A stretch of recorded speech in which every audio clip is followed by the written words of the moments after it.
Kuwait ఎడారిలో ఒంటెల దగ్గర కాపరి పరిస్థితి ఎలా ఉంటుందో చూపిస్తా ఈ వీడియోలో చూసేయండి.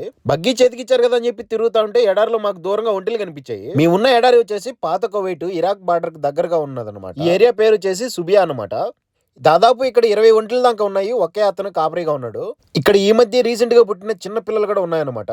వీటికి కాన వచ్చేసి బయట దేశాల నుంచి అండ్ వఫ్రా నుంచి అయితే తెప్పిస్తారు. ఒట్టిగేట్ అనేది ఉంటది. పక్కనే వచ్చేసి ఒక పెద్ద ట్యాంక్ లో నీళ్ళు అయితే పోస్తున్నారు అనమాట తాగడానికి. అతను కుక్క పిల్లలు కూడా పెంచుతున్నాడు. అవి మమ్మల్ని చూడగానే పరిగెత్తుకుంటూ వచ్చేసాయి. ఇది వచ్చేసి మగ ఒంటి అనమాట. చాలా పెద్ద చైన్ వేసి కట్టేస్తున్నారు. చెడిపిన కూరగాయలు అవి ఇవి తింటుంది చూడండి. ఈ ఒంటిల హైట్ వచ్చేసి చాలా ఎత్తుగా ఉన్నాయి. వాటి కాలంత హైట్ కూడా లేను నేను. ఇలా మూగ జంతువుల దగ్గరకు వచ్చినప్పుడు చాలా హ్యాపీ ఫీల్ అవుతా. ఈ మగ ఒంటి అనేది చాలా డేంజర్ అనమాట. అందుకే సెపరేట్ గా చైన్ వేసి కట్టేస్తున్నారు. ఏదన్నా అవసరం ఉంటేనే ఆడ ఒంటల పైకి వదులుతారు. ఈ కుక్క పిల్లలు బయట వాళ్ళని చూస్తే అరుస్తాయంట.